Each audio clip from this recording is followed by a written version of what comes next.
Vector বাদ দিলে কি বিপদে পড়বা সেটাই হচ্ছে এই ভিডিওতে দেখাবো। তাই বিপদে না পড়তে হইলেও কমপক্ষে 2টা প্রমাণ অবশ্যই তোমার ভেক্টরের থেকে শিখে যাওয়া উচিত, যাতে পরীক্ষার হলে তোমার বিপদের বন্ধু হইতে পারে, তোমাকে বাঁচাই দিতে পারে। কোন সেই 2টা উপপাদ্য সেটাই আমরা আজকের ভিডিওতে জানবো। তার আগে আমরা দেখে নেই এই জ্যামিতি অংশ থেকে কিভাবে প্রশ্ন আসতে পারে। দেখো, তোমাদের যে জ্যামিতি অংশ সেখানে চ্যাপ্টার আছে 2টা, চ্যাপ্টার 11 আর হচ্ছে কি স্থানাঙ্ক জ্যামিতি আর হচ্ছে কি ভেক্টর 11-12। সো এখান থেকে প্রশ্ন আসতে পারে 4টা সিনারিওতে।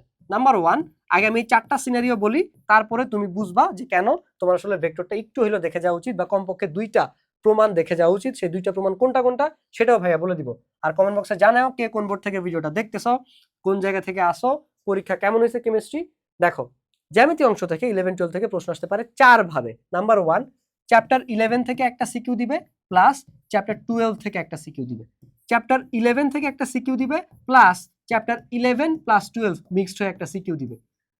এইটা হ্যাঁ, চ্যাপ্টার 11 থেকে একটা সিকিউ দিবে, 11 প্লাস 12 থেকে একটা সিকিউ দিবে, প্লাস চ্যাপ্টার 12 থেকে একটা সিকিউ দিবে।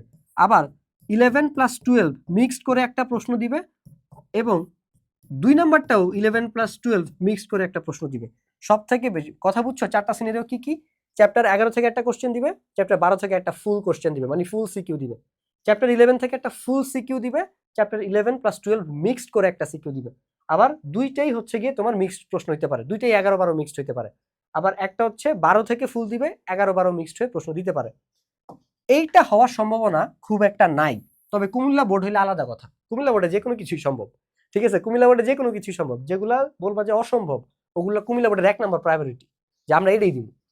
সো এরকম একটা অবস্থা আর কি। এই জন্য কুমিল্লা বোর্ড ছাড়া, বাট স্টিল নর্মাল সেন্সে এটা আসলে পসিবল না যে 11 থেকে মিক্সড প্রশ্ন দিবে আর 12 ফুল সিকিউ দিবে। হওয়ার চান্স একদম লেস। বাট তোমাদের ব্যাচে কিন্তু প্রশ্ন কাহিনী করতেছে, উই ক্যান ডিনাই। তোমাদের আগের ব্যাচগুলোতে এরকম হয় নাই। এসএসসি 26-এর উপর দিয়ে আসলেই সবকিছু যাচ্ছে, আল্লাহ জানে 27-এর উপর দিয়ে কি যায়। সো এই জন্য এটাও ফেলে দিতে পারবে না, বাট এই সিনারিও সম্ভাবনা মাত্র 5%, 1% এরকম। আবার এইটা হওয়ার সম্ভাবনা খুব একটা নাই, ঠিক আছে? খুব একটা নাই আমি বলতেছি না, আমি ধরো এটা বাদ দিয়ে রাখতেছি। সব থেকে বেশি যেটা আমি সেটা তোমাকে বলি, সব থেকে বেশি পসিবিলিটি হচ্ছে কি এইটা আসার, এইটা আসার। এবং এই 2টা সিনারিওতেই তাও তুমি মারা খাইতে পারো। তুমি খুশি না যে ভাই অধ্যায় 11 তে তো একটা ফুল সিকিউ আসতেছে? এইটা সমস্যা তো এই জায়গায়। অধ্যায় 11 এমন একটা জিনিস, প্রশ্ন এখান থেকে অনেক ভাবে ঘুরানো যায়। তাই তুমি যতই ভালো পারো, আল্লাহ না করে যদি পরীক্ষার হলে প্রশ্ন বুঝতে না পারো, বা প্রশ্ন এমন ঘুরানো থাকে যে তুমি ওইখানে চিন্তা করে অ্যান্সার করতে পারতেছো না, it will take some time, সেক্ষেত্রে তুমি কি করবা? 4 নাম্বার ছেড়ে আসা লাগতে পারে, 2-3 ছেড়ে আসা লাগতে পারে। তোমার যাতে এরকম না হয়, তাই বিপদের বন্ধুর জন্য হইলেও তোমার অধ্যায় 12 একটু পড়ে যাওয়া উচিত। আমি আবার বলতেছি, অধ্যায় 11 থেকে অনেক বিশাল চ্যাপ্টার, প্রশ্ন অনেকভাবে পেঁচানো যায়, তোমার কোনো আইডিয়াই নেই, তাই তুমি ওভার কনফিডেন্ট আছো। দেখো, ওভার কনফিডেন্ট থাকা ভালো, বাট সেটা শো করতে যাও না, সেটা শো করতে যাও না। জ্যামিতিতে শো করতে গিয়ে অনেকে মারা খাইছো না 7-8 নিয়ে যখন ভিডিও বানাইছিলাম?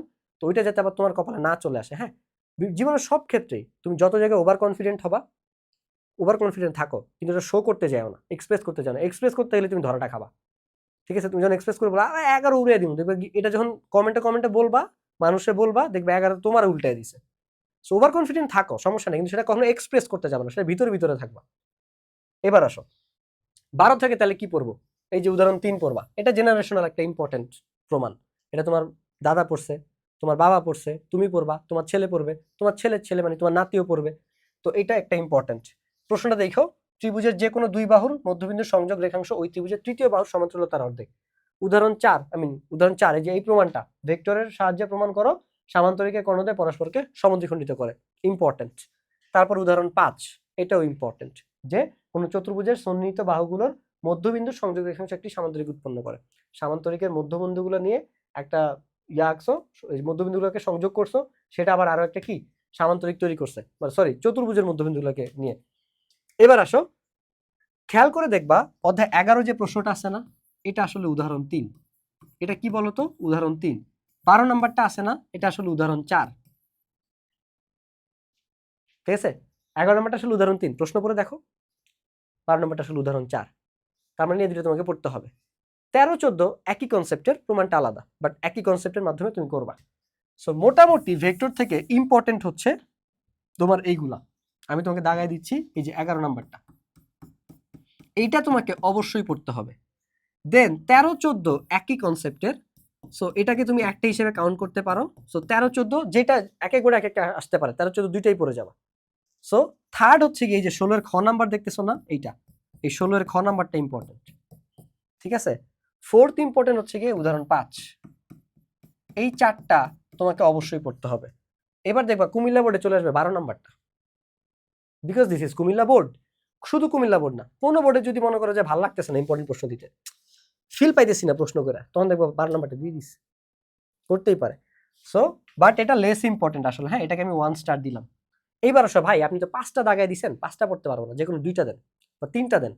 এবার আমি মুইছা দিব, হ্যাঁ, এটা হচ্ছে গিয়ে 1 নাম্বার মোস্ট ইম্পর্টেন্ট, এটা হচ্ছে গিয়ে 2 নাম্বার মোস্ট ইম্পর্টেন্ট, এটা হচ্ছে 3 নাম্বার মোস্ট ইম্পর্টেন্ট, এটা হচ্ছে 4 নাম্বার মোস্ট ইম্পর্টেন্ট, এটা হচ্ছে 5 নাম্বার মোস্ট ইম্পর্টেন্ট। তাহলে তোমার যদি মুছতে হয় তাহলে তুমি 12 এর বাদ দিয়ে দাও, তুমি যদি 12 পড়তে না চাও কারণ এটা লেস ইম্পর্টেন্ট, ঠিক আছে। এরপরে যদি কাউরে বাদ দিতে হয় তুমি উদাহরণ 5 বাদ দিয়ে দাও। এরপরে যদি কাউরে বাদ দিতে হয় তুমি 16 এর খ বাদ দিয়ে দাও। এরপরে যদি কাউরে বাদ দিতে হয় তাহলে 13-14 বাদ দিয়ে দাও। বাট এইটা তোমাকে অবশ্যই পড়ে যেতে হবে। এই দেখো, এই 11 আর হচ্ছে কি এই 14, এই দুইটাকে মিক্স করে 15 নাম্বার সিকিউটা তৈরি হয়েছে। তাই তুমি চাইলে কিচ্ছু না পড়ে, এই চ্যাপ্টার থেকে কিচ্ছু না পড়ে জাস্ট একটা জিনিস, সেটা হচ্ছে 15, এটা পড়ে গেলে এনাফ। কারণ এই 15-র মধ্যেই এই 11 আছে, এই 15-এর মধ্যেই এই 14 আছে, ঠিক আছে। তাই তুমি যদি কিচ্ছু না পড়ো ভেক্টর থেকে, তাহলে তুমি হচ্ছে কি 15 নাম্বার সিকিউটা করে যাবে। আর তুমি যদি সেফ থাকতে চাও যে ভাই আমি এত প্যারা নিতে পারবো না, আমি 11-12 দুইটা নিয়ে নিশ্চিন্তে থাকতে চাই পরীক্ষায়, তাহলে ভাই যে 5টা পড়ছি এই 5টা বা অ্যাটলিস্ট 4টা, 12 বাদ দিয়ে এই যে 11, 13, 14, 16 এর খ আর উদাহরণ 5 পড়ে যাও, দ্যাটস ইট। সেফ, সেফ, পুরা কোনো রিস্ক নাই, কারণ প্রশ্ন আসার মধ্যে এখান থেকে আসবে ইনশাল্লাহ। সো আর যদি কিচ্ছু পড়তে ভালো না লাগে 15 নাম্বারটা পড়ো, আর উদাহরণ 5 পড়ে যেতে পারো, বা শুধু 15 করে যেতে পারো, তোমার যদি আরো বেশি আলসামি লাগে। বাট আমি রিভিশন রুটিনে দেখাইছি তোমার পরীক্ষায়, যদিও সবগুলো চ্যাপ্টার থেকে তো তুমি প্রশ্ন অ্যান্সার করতে পারবা না, 8টা তো আর সিকিউ অ্যান্সার করার দরকার নেই, তোমার অ্যান্সার করতে হবে 4টা। বাট আমি কিন্তু রিভিশন রুটিন দেখাইছি ভাই, ওই যে দুদিনে কিভাবে হায়ার ম্যাথ রিভিশন দিবে, যে কিভাবে তুমি ফুল সিলেবাস রিভিশন দিতে পারো, কারণ তোমার কাছে টাইম আছে। সো এরপরে যদি তুমি গাফিলতি করো সেটা তোমার ইচ্ছা, ঠিক আছে, যে ভাই আমি চাইতেছি না, আমি মারাই খাইতে চাইতেছি, বা আমি রিস্ক নিতে চাইতেছি, হইলে হইলো, না হইলে নাই। ওকে, সো ভাইয়ার যে সিগমা স্কোয়াড চ্যানেলটা আছে সেটা সবাই সাবস্ক্রাইব করে রাখো, বিকজ আমি এসএসসির পরে, বন্ধের পরে তোমাদেরকে ফ্রিতে স্কিল ডেভেলপমেন্ট করাবো। বাচ্চা না কানলে মা দুধ দেয় না, তাই 20,000 সাবস্ক্রাইবার না হইলে আমি শিখাবো না, কারণ তোমাদের শেখার আগ্রহ সেটা নাই। তোমরা হচ্ছে কমন পাওয়া জাতি, কমন পাওয়ার জন্য ভিডিও বানায় যাব, জিপিএ 5 নিয়ে ব্যবসা করব, তোমাদের স্কিল হওয়ার দরকার নাই, ঠিক আছে। সো আদারওয়াইজ আমি কন্টেন্ট বানায় যাবো, দেখবে 100 জন 200 জন, এত পরিশ্রম করার তো দরকার নেই, আমার অলরেডি পেইড স্কিল ডেভেলপমেন্টের কোর্স আছে, তাহলে আমি ওগুলোতে বেশি ইফোর্টস দিই, ঠিক আছে। সো এই জন্য এইটাতে হইলে, সো আদার দুইটা চ্যানেলে ভাই কোলাব করে দিব, এগুলো একটু সাবস্ক্রাইব করে রাখো। This is the thing guys, let's see. আর তোমাদের কেমিস্ট্রি পরীক্ষা কেমন হয়েছে সেটা ভাইকে কমেন্ট বক্সে জানাও। আর যদি অন্য কোনো টপিকে, যে ভাই আমাদের এই কয়টা এমসিকিউ দাগায় দেন, বা এই কয়টা হচ্ছে 8.3 ত্রিকোণমিতি থেকে কয়েকটা ম্যাথ দাগায় দেন, হোয়াট এভার, তোমার যত কনফিউশন আছে যা যা চাও কমেন্ট বক্সে জানাও। যেই টপিকে বেশি ইয়া পাবা, মানে শাউট আউট আমি পাবো, ওই টপিকে আমি ভিডিও দেওয়ার চেষ্টা করবো, ঠিক আছে। So let's comment thing guys.